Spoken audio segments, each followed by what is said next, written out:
All right, it's 12:03, so we're going to start. Thank you and welcome everyone to our 10th annual Visionaries Symposium. This is our virtual celebration. So in keeping with social distance, we are trying to make sure everybody stays healthy and safe, but still at this time to not only celebrate some of our local leaders here, but some of our young talent and our scholarship recipients. So I'm going to be brief because I know this is a lunch hour for many of you, but wanted to take a few minutes to just say thank you for joining us. We are excited about celebrating our 51st anniversary as the National Black MBA, as a national and global organization.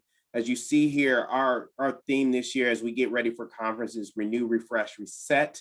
And we're excited about having two of our board members, Chairman Donald Coleman and local chairman and board member Leslie Coleman on the phone as well. So Donald Coleman, I'm sorry, and Leslie Coleman.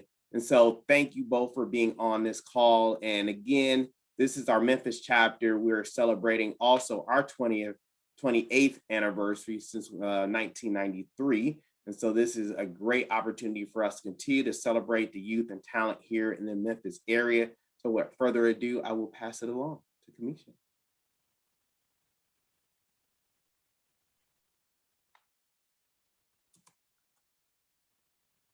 Alicia, can you hear me? I was on mute, I'm sorry. No problem. I was able to get in. I'm in the meeting now. Thanks. And if you can, please remain on mute if you are not a presenter. So thank you very much. So a little history about National Black MBA. It was established in 1970. The association is dedicated to developing partnerships that really result in creating intellectual and economic wealth for the Black communities. It started with over 400 of the top countries' top business organizations and associations that have inroads into a wide range of industries, as well as public and private sectors. The mission for the National Black MBA Association is to lead in the creation of educational opportunities and economic growth for African Americans. So all of you all here on this call. Our local Memphis chapter. We really focus on education and career exploration, leadership and professional development, as well as economic prosperity. We're committed to making an impactful and sustainable difference right here in our community, right here in the city of Memphis, in which we work, live, and serve. A little bit about our chapter. We was established in 1993. And we only had 36 chapter members. In our community, the chapter involved with corporations and civic and communities, as well as educational activities for the greater Shelby County. We have a program that's very close and dear to our hearts. It's called Leaders of Tomorrow. The Leaders of Tomorrow program, came into conception in 1991. This program has mentored more than 8,000 talented youth aspiring leaders to be professionals. And we have an awesome program right here in Memphis. We invite you all to get involved and to work with us and help us to find and educate more students throughout the city of Memphis. The program has a comprehensive programmatic approach for providing leadership development with high school students. We basically walk through life with them. We offer ACT prep. We help them with career development, with school choices. We do college trips. They also go to the National Black MBA Conference where they have competitions. We focus on leadership, financial literacy, college preparation, again, and career preparation. So if you know of any students that is interested in our Leaders of Tomorrow program, please reach out to myself. And if you want to send me an inbox message, I can give you my detailed information as well. We also have Robin Tucker here. She's going to introduce our keynote speaker for this afternoon. Thank you, Alicia. I am extremely honored that we have one of our own National Black MBA members that will be bringing us words of wisdom, encouragement, and advice today as it relates to pivoting during a pandemic.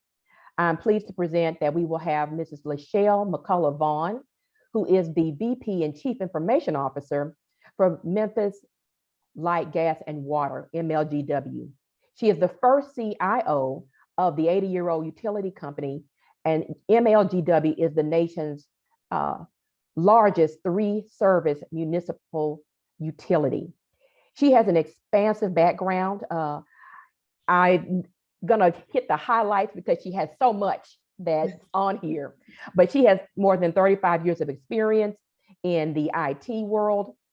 Prior to joining, she was at the Hilton Hotels Worldwide. She has a BS in computer science from Mississippi State and an MS in telecommunications and information systems from Christian Brothers.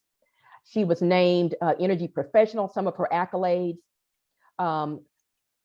She was the National Association of Professional Women, VIP Woman of the Year. She is also serves on the MSU Bagley College of Engineering Advisory Dean's Council. She's a current board member for the Greater Memphis IT Council and Utility Technology Association. She and her husband are founding members of the National Civil Rights Museum. She's a member of the Alpha Kappa Alpha Sorority Incorporated, Beta Epsilon Omega chapter, former chapter president, the Association of Professional Women, former advisory council board for Girl Scouts, Heart of the South, current advisor to Girl Scout Troop 10723, New Memphis Institute grad, Leadership Memphis grad, Girlfriends of America, African American RVers, that's very interesting, NAACP Life member, River City Links, Mount Pisgah Missionary Baptist Church, where she serves as Sunday school superintendent. I'm just trying to figure out how she does all of this and sleeps. When do you sleep, Lashell? She's married to Clinton Vaughn, and they have 2 children, Victoria and Clinton III. So I will present to some and introduce to others Mrs. Lashell Vaughn, who will bring us words on pivoting through a pandemic. Thank you, Lashell. Somewhere around March the 12th, 2020, or thereabouts, we were all told today in Nashville, Tennessee, Governor Bill Lee issued Executive Order number 14, declaring a state of emergency in Tennessee to facilitate the treatment and containment of COVID-19. Today's action will move us to a position to utilize additional emergency funds as needed and relax provisions of certain laws to provide the flexibility needed. ... You can Google and read the rest for yourself, for it is now history. Good afternoon. I am Lashell Vaughn, your speaker for the next 20 minutes. Members of the Black MBA Association, ladies and gentlemen, it is my hope that over the next 19.5 minutes, you will allow me to share with you the 4 things I heard in the governor's executive order number 14 that would be necessary and a requirement for pivoting through a pandemic. Number 1, move. Number 2, emergency funds. Number 3, relax. And number 4, flexibility needed. Ladies and gentlemen, when a pandemic comes, it gives minimal notification to when it will hit and how long it will stay. Pivoting through a pandemic is going to require that you listen to the message. In 2020, this emergency message rang both fear and anxiety into the hearts and minds of every professional across the state, the country, and the world.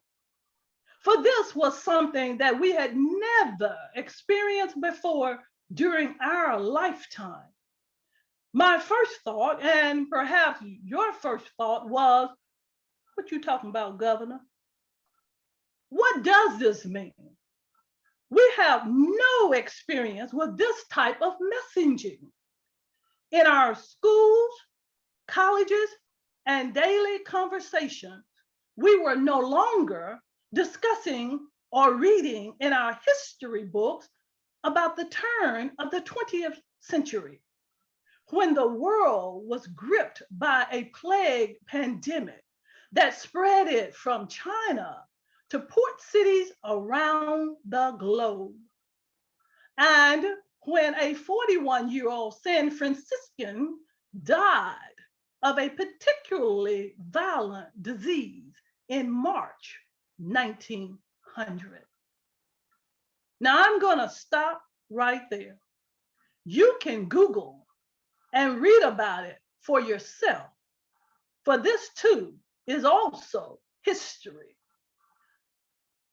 My company and your company began an emergency evacuation of the work facilities, equipping team members with technology devices as best as possible, and instructing employees to leave the company facility, to move.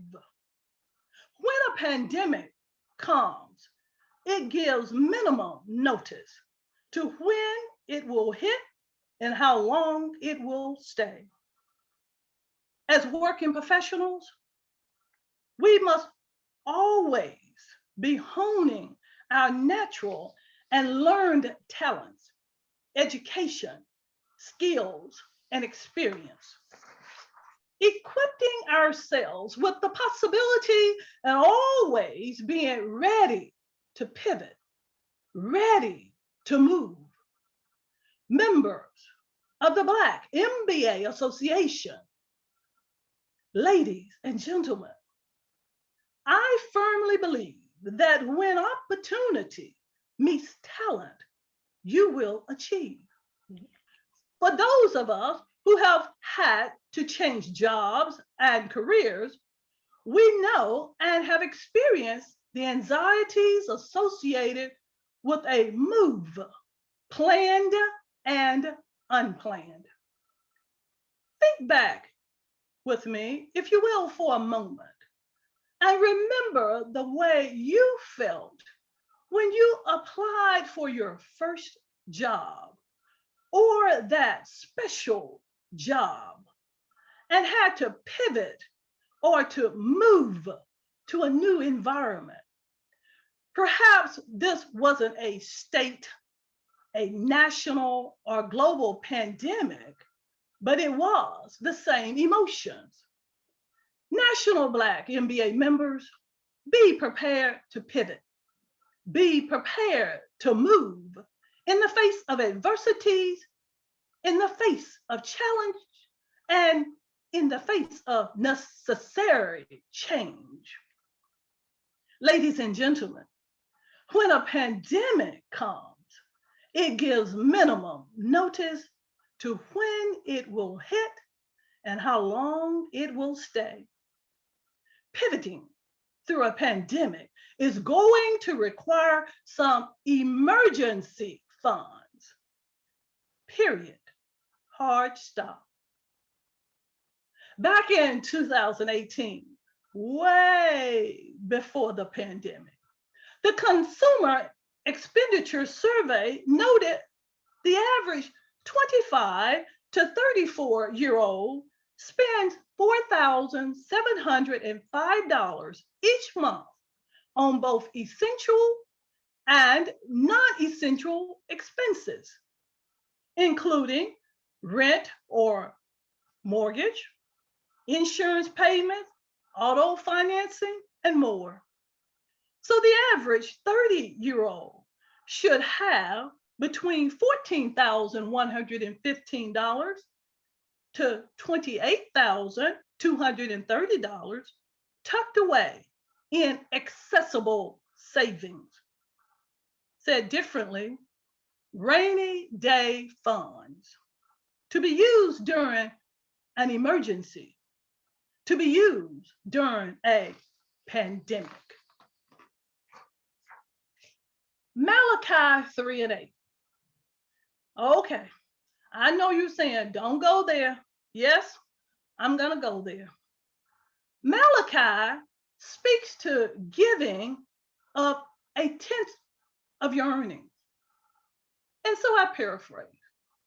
Will a man or a woman rob himself or herself of the opportunity to save during their younger years in preparation for life emergencies, retirement, and pandemics.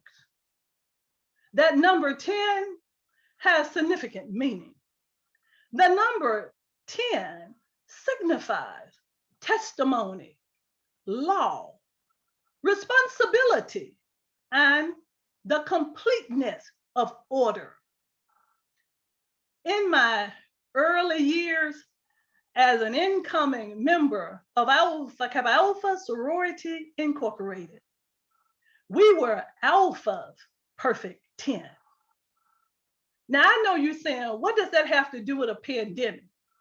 Nothing. I just threw that in. Before the global pandemic began, Americans as a whole didn't save a lot of money. Up until May 2020, the average saving rate was only around 7.7%. In other words, it takes the average American 13 to 45 years to save just 1 year's worth of living expenses. People, this is a disaster. How are we going to survive and pivot through a pandemic when we are broke? When you're 60-something years old and only have a few years worth of living expenses to buttress your declining Social Security check, life isn't going to be very leisurely. You'll probably be mad at the government for lying to you and mad at yourself for not saving more when you still had a chance. I recently read that if your savings rate does not hurt, you are not saving enough. Now, I'm not telling you to become extreme, but I do believe to pivot through a pandemic, whether it is an individual pandemic associated with a job loss or salary reduction, we must create a habit of saving, creating emergency funds, putting something away for that rainy day.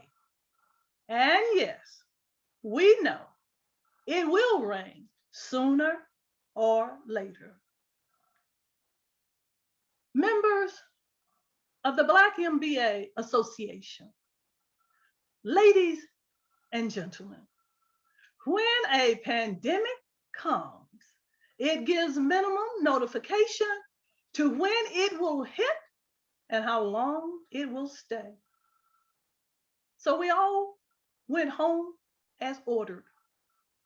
Some with a job, a lot of people without a job, and all with a now what mentality. Pivoting through a pandemic is going to require us to calm down, relax, and don't panic. The executive order number 14 said to relax. You're at home. Find yourself something productive to do while you wait for the storm to end, while you pivot. When given the opportunity of time, National Black MBA members, take the time to use your existing skills and learn some new skills. Read. Catch up on those calls that you need to make as you renew and rekindle relationships. You do know it's still all about building relationships. And why do I need to build relationships during a pandemic? I'm glad you asked. talking with people, whether face-to-face, over the telephone, email, or social media, helps to improve your communication skills while boosting your confidence when interacting with others. Building relationships help foster friendship. Some say friendship is essential to the soul. Make new friends, but keep the old. One is silver, the other is gold. When you engage with others, it gives you some personal sense of fulfillment. As you pivot through a pandemic, this is no time to be all by yourself all of the time. Use the time to relax with your family members in your home or virtually. Update your online profile. Manage your individual brand of who you are, your talents, your skills, and your accomplishments. Update your resume if needed, and begin researching the new skills, the new services, and the new talents that always emerge during an emergency, during a pandemic. Stop and take a look at how the needs of businesses and the needs of individuals have shifted, have changed, have pivoted, and consider, what skills do I have or I need to have to address those new needs? Examine the new and expected service delivery models. Reimagine the new or modified products now needed. National Black MBA associates, when opportunity meets talent, that's when you achieve. Because when a pandemic comes, it gives minimum notice to when it will hit and how long it will stay. Pivoting through a pandemic requires that we remain flexible. For many of us, the pandemic has become an opportunity to learn new skills, an opportunity to utilize existing technology and concepts in an expanded new way. Whether it was Zooming, Teaming, WebExing from the safety of our homes, ordering necessary and sometimes unnecessary products and services online, and having them delivered to our homes or to the homes of our loved ones, friends, and neighbors, or engaging in 6 to 8 hours a day from a remote environment with all of our coworkers. Was it an easy adjustment?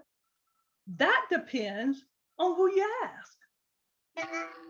For the younger generation, it was not so bad because this is how they had, for quite some time, held free telephone calls over the internet with their friends or groups of friends. For college students, this is how they collaborated on team projects and arranged virtual social interactions, Facebook, Twitter, Instagram. But for the older generations and retirees who retired to get away from the office, this felt like work. But we learned. Yes, we did. Humans are adaptable. Adaptability and flexibility are quintessential skills that must be used when pivoting through a pandemic, adapting to a new way of working while maintaining the expected service delivery and productivity, allowing yourself to be flexible when the technology fails and you must reboot your internet or computer or continue that call over your smartphone or iPad. Members of the Black MBA Association, ladies and gentlemen, when a pandemic comes, it gives minimum notice to when it will hit and how long it will stay. Pivoting through a global or individual pandemic is not easy, but it is doable if we follow the executive order. Number one, be prepared to move. Number two, make sure we have some emergency, rainy day, accessible funds. Number three, relax and don't panic. And number four, remain flexible. Thank you, Memphis Black MBA Association, ladies and gentlemen, for the invitation to come and to share my thoughts on how to pivot through a pandemic. I am Lashell Vaughn. Good afternoon. Thank you, Ms. Vaughn. That was amazing, excellent. I appreciate you sharing that. Quite often, I repeat what our chairman of the board, Donald Coleman, states is there's a time for learning, earning, and sharing. And I think your words today was just very complimentary. Just a few notes that I took off is that just having education and skills is going to help equip us to pivot, and that it is very essential to take that opportunity when it meets talent, because we will then achieve our goals. And I know for me, the two charging orders you gave us to always be prepared and then remain flexible. So thank you so much for your words. Thank you again. I am so just amazed at not only your talent and what you do for MLGW, but what you do for the community, the church, so many young girls, your aspirations. So thank you again. I'm going to shift and share again as we go into our presentation today. It's amazing because this year we are also fortunate and blessed to not only have one, but two scholarships.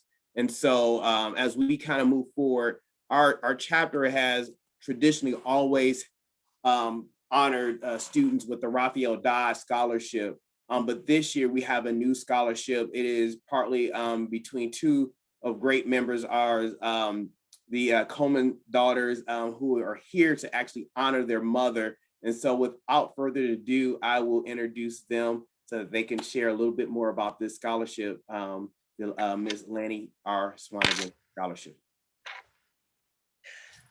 Yes, thank you, Daryl, for the handoff, and thanks to everyone for your time today. Excited to see so many participants.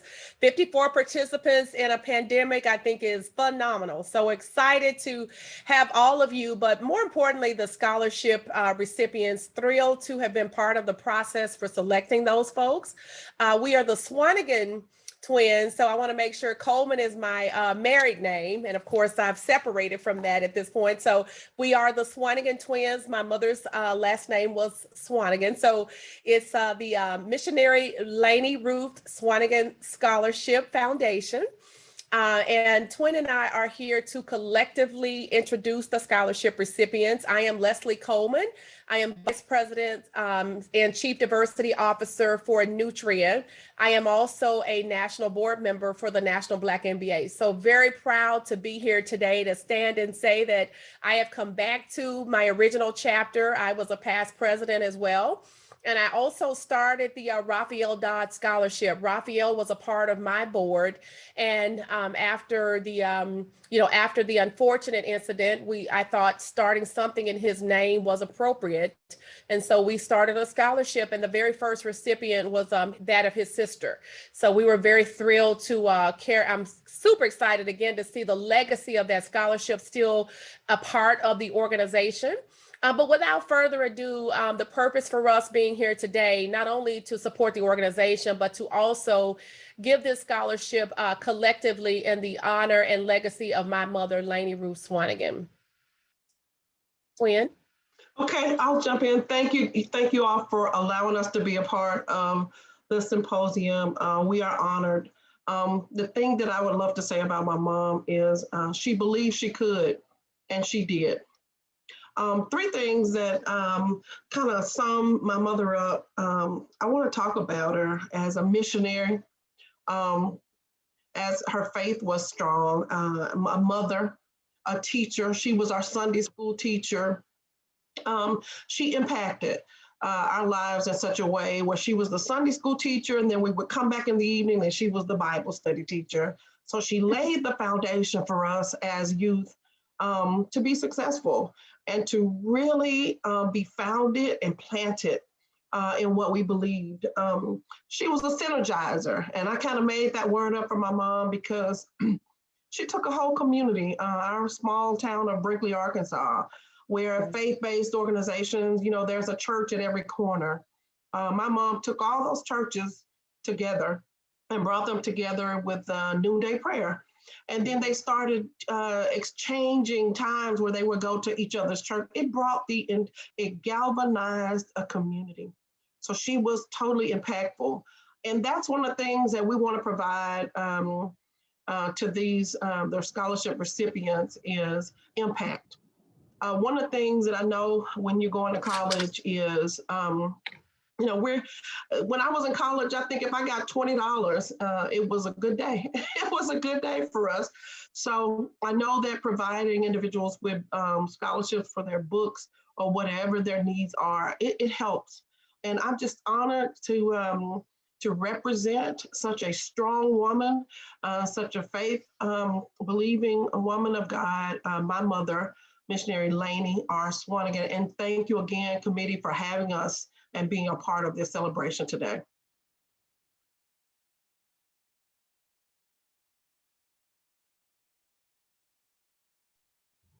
Okay. I think if we can advance the slide presentation. Very good. Okay. So without further ado, we'd like to announce the recipients of our scholarship. It is Raylan Dahmer.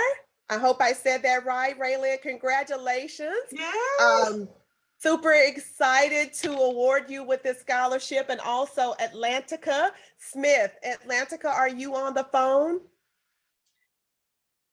For some reason, if she is, I don't see Atlantica. You are fantastic. Okay, so Atlantica, we are just thrilled for both you and Raylan. Your stories were so aligned to our background. We had, so back in the day, of course, my father had a massive stroke at the age of 36 and passed right before he was 50, but the very day that I graduated from the University of Arkansas, Fayetteville. So if there are two people in this whole wide world who understand the journey and the walk that you're about to take, it is us.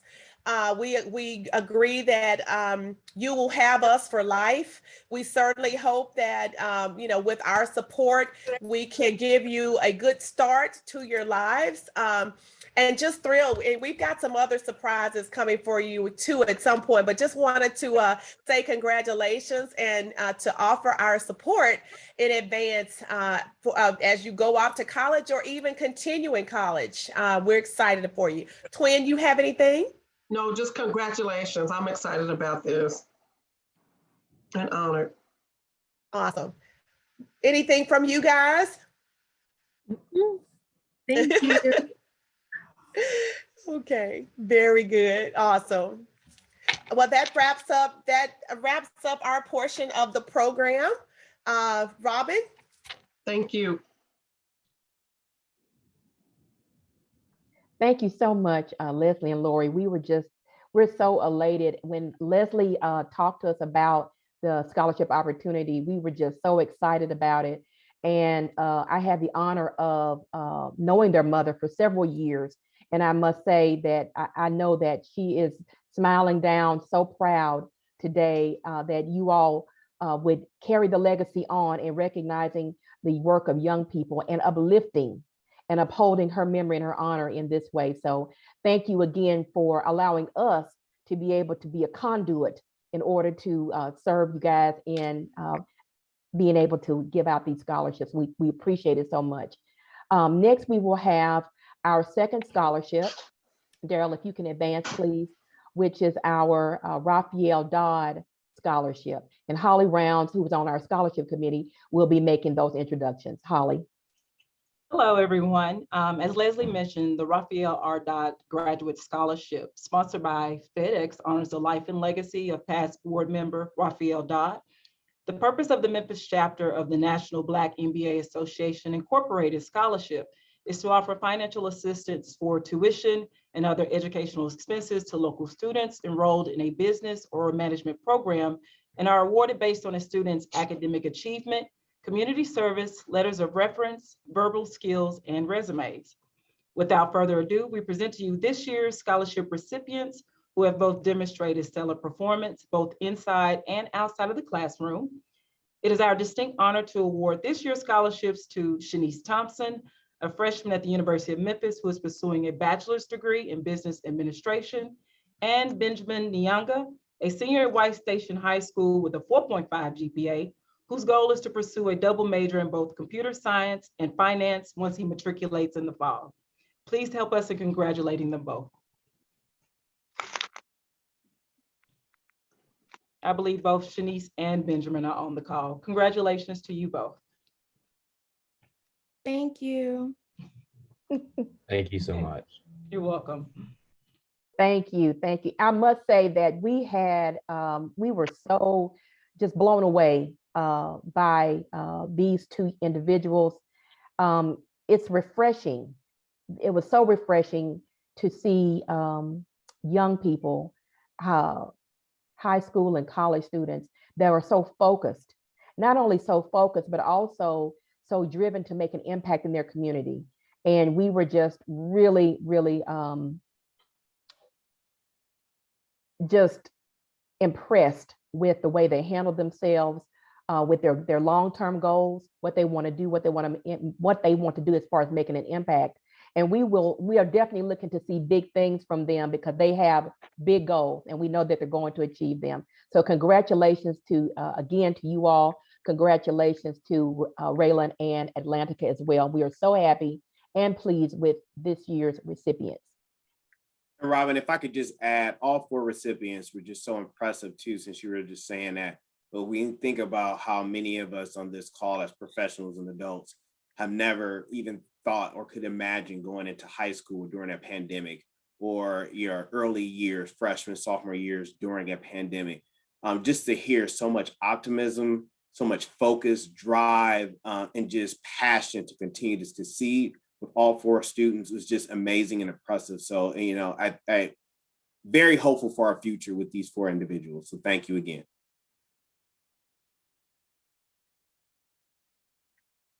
Right, so we will, as we kind of conclude, and so I want to make sure everyone has, you know, enough time to finish their lunch.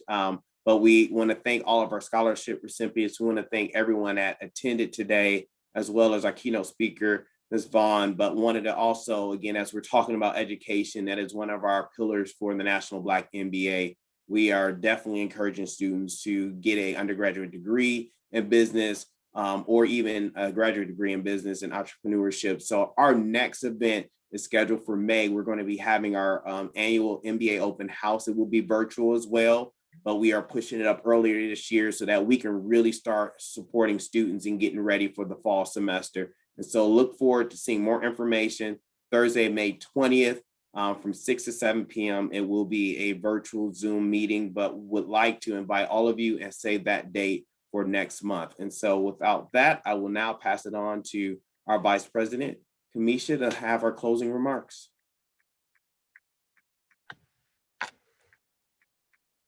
All right, well, thanks everyone for joining us today. Thank you, Mrs. Vaughn, for your inspiration today. I know that that's something everyone, something in your keynote speech today, everyone can take away. For me, is the learning to be flexible. I remember when I first joined my organization that I'm with now, someone told me to read Who Moved My Cheese, and that has been a guiding point for me because I have had to learn to be flexible in so many ways within the last year. And you just never have time what you do then, how it's going to affect you. So being flexible has been a key point for me. Congratulations to our speaker, our scholarship winners today. We know that you will go and do great things, and we look forward to learning and keeping up with the great things that you're doing in your community and on your journey. I thank everyone for joining us today. As Daryl said, we have our MBA open house next month. So we hope that you join us there, so you too can be a part of continuing your education and career path. And from there, we will 15 minutes to actually have your lunch if you didn't get to. So thank you. Follow us on all of our social media, and we hope to see you next month. Have a good day. Thank you. Congratulations, scholars. Thank you. Congratulations to everyone. Thank you. Thank you.